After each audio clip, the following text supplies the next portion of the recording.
लोभात् क्रोधा प्रभावति, लोभात् काम प्रजायते, लोभात् मोक्षश्च नाशश्च, लोभा पापश्च कारणम्। अर्थात लोभ से क्रोध पैदा होता है, लोभ से इच्छाएं पैदा होती हैं, लोभ से मोह और विनाश होता है और लोभ ही सभी पापों का कारण है। Hey everyone, welcome back to your channel Time Flies but History Never Does. Let's get started.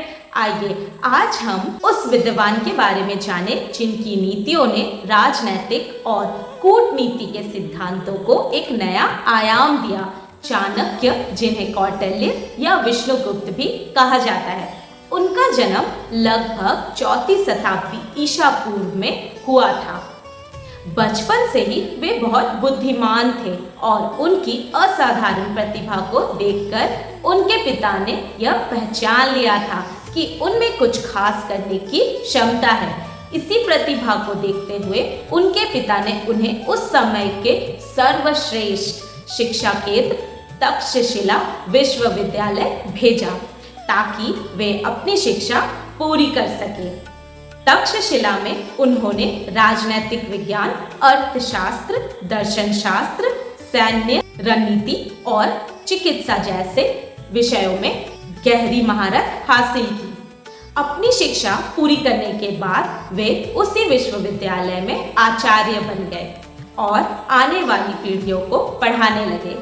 जब चाणक्य को यह पता चला कि अलेक्जेंडर भारत पर आक्रमण करने वाला है तो वो चिंतित हो गए। उन्होंने भारत की सुरक्षा के लिए एक मजबूत केंद्र शक्ति बनाने का फैसला किया और उसी उद्देश्य से वे मगध के राजा धनानंद के दरबार में गए। उन्होंने धनानंद से मदद मांगी और उन्हें विदेशी आक्रमण से देश को बचाने के लिए एकजुट होने की सलाह दी। लेकिन धनानंद बहुत ही अहंकारी था।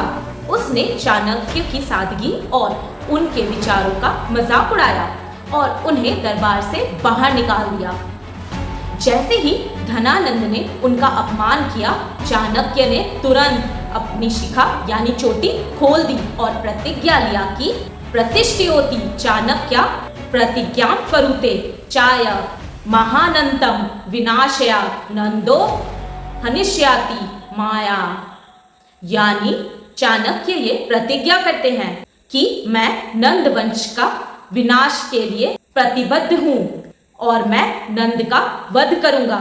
इसके बाद चाणक्य एक उपयुक्त अधिकारी की तलाश में निकल गए और मगध के जंगलों में उन्हें चंद्रगुप्त को बच्चों के साथ राजा राजा का खेल खेलते देखा। उस खेल में चंद्रगुप्त की बुद्धिमानी और नेतृत्व क्षमता को देखकर चाणक्य ने उन्हें चुन लिया।